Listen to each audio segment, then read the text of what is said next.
कहा गया है सुना गया है कोई न बोले। दोस्तों, राहुल गांधी की सदस्यता को लेकर विपक्षी खेमे में बड़ी खलबली मच गई है, जिसमें नेताओं के तरह तरह के बयान आ रहे हैं। उधर कांग्रेस पार्टी ने संकल्प सत्याग्रह किया, जिसमें कार्यकर्ताओं को संबोधित करते हुए इमरान प्रतापगढ़ी ने क्या कहा, चलिए सुनते हैं। कहा गया है सुना गया है कोई न बोले, कहा गया है सुना गया है कोई न बोले, ज़बां दराजों को मशवरा है कोई न बोले।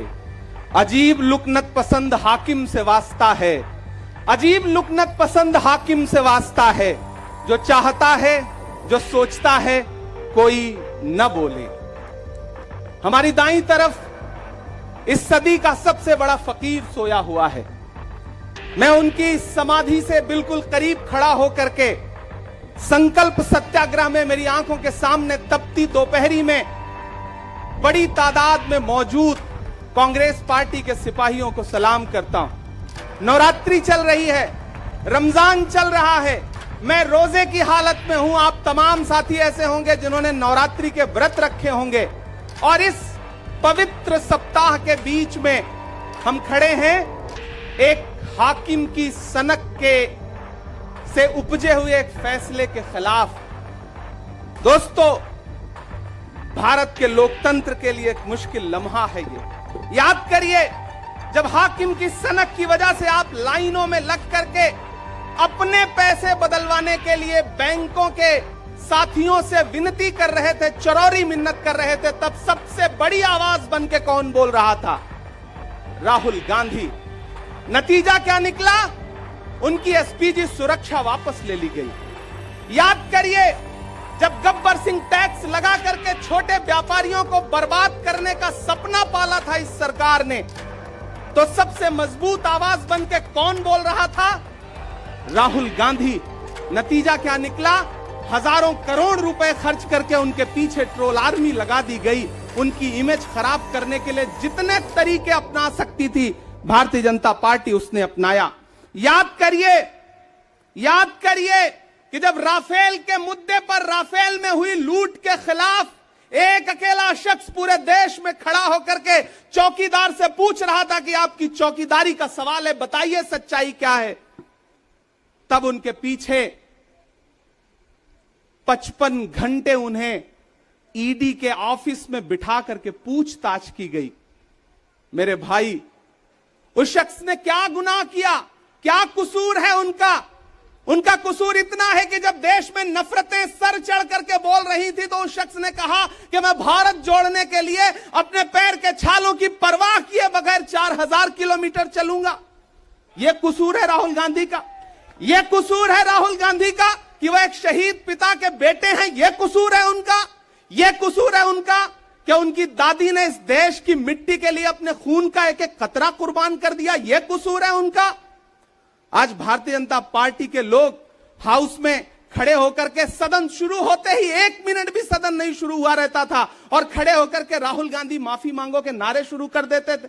किस बात की माफी? क्योंकि वो भारत जोड़ रहे हैं, वो लोकतंत्र को बचाने की बात कर रहे हैं। अरे भाजपाइयों, माफी तो आपको मांगनी चाहिए। 15 लाख के झूठे जुमले के लिए माफी मांगो, बढ़ती हुई महंगाई के लिए माफी मांगो, अच्छे दिन के झूठे वादों के लिए माफी मांगो, लोकतंत्र को कुचलने के लिए माफी मांगो, महंगाई के खिलाफ माफी मांगो, 400 का सिलेंडर 1100 रुपए करने के लिए माफी मांगो, 58 रुपए का पेट्रोल 100 रुपए का करने के लिए माफी मांगो, हिंदू को मुसलमान से लड़ाने के लिए माफी मांगो, सिख को ईसाई से लड़ाने के लिए माफी मांगो। माफी तो तुम मांगो।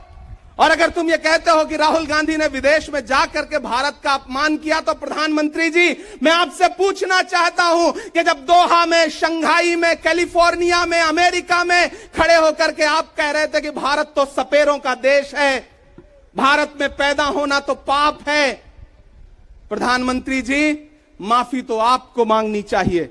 मैं आज प्रियंका दीदी को सुन रहा था, मेरी आंखों में आंसू थे उनका भाषण सुन करके। पिछले कुछ हफ्तों में 2 बार मेरी पलकें नम हुई। पहली बार तब हुई जब हम संसद भवन से तमाम सांसद निकल रहे थे, और एकाएक हमने सीपीपी ऑफिस में देखा कि राहुल गांधी जी को 2 साल की सजा दे दी गई। उन लम्हों में मेरी आंख में आंसू थे। मैं शायर हूं तो मैं भावुक हूं, शायद इसलिए मेरी आंखें नम हो जाती हैं ऐसे लम्हों में। आज जब प्रियंका जी बोल रही थी तो मैं उन्हें सुनकर के भी मैं नम हो गया। यह जुल्म है कि जुल्म को कहता हूं साफ जुल्म, यह जुल्म है कि जुल्म को कहता हूं साफ जुल्म। क्या जुल्म कर रहा हूं, मुझे मार दीजिए। जो जख्म बांटते हैं उन्हें जीस्त पे है हक, मैं फूल बांटता हूं, मुझे मार दीजिए। फिर उसके बाद हिंदुस्तान वालों, फिर उसके बाद शहर में नाचेगा हू का शोर, फिर उसके बाद शहर में नाचेगा हू का शोर। मैं आखिरी सदा हूं, मुझे मार दीजिए। मेरे भाई, इस देश के लोकतंत्र को बचाने के लिए जो सबसे बड़ी आवाज है इस देश के, उसको मारने की, उसको कुचलने की जो कोशिश है, उसके खिलाफ आपको खड़ा तो होना पड़ेगा, आपको बोलना तो पड़ेगा। मैं कभी कभी सोचता हूं कि जब मैं कभी समाधि पर जाऊं तो क्या मुंह दिखाऊंगा महात्मा गांधी को, मैं क्या मुंह दिखाऊंगा राजीव जी को, हम क्या मुंह दिखाएंगे इंदिरा जी को, कि उनके वारिस के साथ, उनके घर के चश्मो चिराग के साथ इस तरह की अपमानजनक बातें की जा रही हैं और देश खामोश बैठा है। सवाल आपसे है, सवाल यहां बैठे हुए लोगों से नहीं है, सवाल आपसे है जो आप कांग्रेस की मोहब्बत में यहां आए हुए। मैं आपको सलाम करता हूं, मैं जानता हूं आप राहुल गांधी जी से मोहब्बत करते हैं, कांग्रेस पार्टी से मोहब्बत करते हैं, प्रियंका दीदी के सम्मान में आए हुए हैं, खड़गे साहब के सम्मान में आए हुए हैं, मैं जानता हूं। वरना इस तपती दोपहरी में व्रत रख के, रोजा रख करके कौन परेशान होने के लिए आता। आपको मोहब्बत है पार्टी से, लेकिन नया पाने की चाहत में पुराना छूट जाता है। तुझे अपनाऊं तो मुझसे जमाना रूठ जाता है। मोहब्बत पढ़ने लिखने में बहुत आसान है, लेकिन मोहब्बत को निभाने में पसीना छूट जाता है। मैं जानता हूं कि आप पसीने के बीच भी, आप तपती दोपहरी के बीच भी यहां बैठे हैं। क्यों? क्योंकि आपके मन में पीड़ा है। आप देख रहे हैं कि लोकतंत्र को किस तरह से कुचला जा रहा है। मेरे भाई, ये एक मुश्किल वक्त है। मैं इस मंच पर खड़ा होकर के, गांधी समाधि के इस मंच पर खड़ा होकर के पूरे देश का आह्वान करता हूं कि अब समय राहुल गांधी के सत्याग्रह का नहीं है। अब राहुल गांधी जी से आगे बढ़ करके देश के एक एक व्यक्ति के ऊपर बात आ गई है। एक ऐसी आवाज जो आपके लिए संसद में बोल रही थी, कसूर क्या था? उन्होंने प्रधानमंत्री जी के भ्रष्टाचारी मित्रों के खिलाफ आवाज उठाई। उन्होंने पूछा कि 20,000 करोड़ रुपया कहां से आया अडानी की कंपनियों में। उन्होंने पूछा कि नीरव मोदी ने, ललित मोदी ने, मेहुल चौकसी ने जो इस देश को लूटा है, उसका जवाब प्रधानमंत्री जी को देना पड़ेगा। अगर प्रधानमंत्री जी इतना कहने से आप राहुल गांधी जी की सदस्यता ले लेंगे तो हम तमाम सांसद तैयार हैं, ले लीजिए हमारी सदस्यता, लेकिन हम रुकने वाले नहीं हैं, हम झुकने वाले नहीं हैं, हम मुसलसल बोलते रहेंगे। मैं हिंदुस्तान के लोगों से कहना चाहता हूं कि हमने सहराओं में हासिल किया आसानी से, तुम समंदर में भी रहकर न मिले पानी से। यह सियासत के दिए सबके हवाले न करो, मुल्क बिक जाता है एक शख्स की नादानी से। इस शख्स की नादानी से देश बिक रहा है, लोकतंत्र मटिया मेट हो रहा है, संविधान को कुचला जा रहा है। और वो आखिरी सदा जो 7 फरवरी को गूंजी थी पार्लियामेंट में, उसको भी खामोश करने के लिए उसे संसद से निकाल दिया गया है। मैं देश से कहना चाहता हूं कि उन्होंने राहुल गांधी जी को संसद से निकाल दिया है। देश सुने इस बात को कि नरेंद्र मोदी जी और उनकी सरकार ने साम दाम दंड भेद इस्तेमाल करके राहुल गांधी को संसद से निकाल दिया है। अब देश के ऊपर फैसला है, उन्होंने संसद से निकाला है। देश के लोगों, राहुल गांधी को अपने दिल में रखो, अपने दिल में बिठाओ, निकलो पूरे देश में, करो सत्याग्रह। देखते हैं इस हुकूमत की तानाशाही में कितनी ताकत है। अगर कांग्रेस का एक एक कार्यकर्ता जो अपने घरों पर कहीं बैठा हुआ है, मैं उससे भी आह्वान कर रहा हूं कि राहुल गांधी से बढ़कर के ये मसला इस देश के लोकतंत्र तक आ गया है, इसे बचाइए। और राहुल जी शायद अपने घर पर होंगे, यहां हम हजारों की तादाद में उनको समर्थन देने के लिए जुटे हैं। मैं तो बस इतना कह रहा हूं कि मेरे भाई, आपको एक बात समझनी है, और वो ये है कि इस मुश्किल वक्त में हमें राहुल जी से ये कहना है कि लहू में भीगे तमाम मौसम गवाही देंगे कि तुम खड़े थे। एक आखिरी नज्म सुना करके मैं आपसे विदा लूंगा कि लहू में भीगे तमाम मौसम गवाही देंगे कि तुम खड़े थे।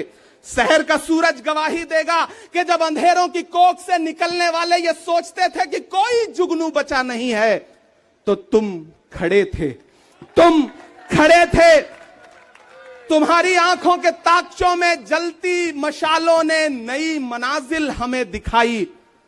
तुम्हारे भाई, तुम्हारी बहनें, तुम्हारी माएं, तुम्हारी मिट्टी का जर्रा जर्रा गवाही देगा कि तुम खड़े थे। हमारी धरती के जिस्म से जब हवस के मारे ये सोचते थे कि सियाह जोंकों की तरह चिमटे, तो तुम खड़े थे। तुम्हारी हिम्मत, तुम्हारी अजमत और इस्तकामत तो वो हिमालय है कि जिसकी चोटी तलक पहुंचना न पहले बस में रहा किसी के, न आने वाले दिनों में होगा। सो आने वाली तमाम नस्लें गवाही देंगी कि तुम खड़े थे, कि तुम खड़े थे। हम तमाम लोग, मैंने कहा ना, बहुत सारे लोग यहां व्रत रख करके आए हुए हैं, मैं रोजे से हूं।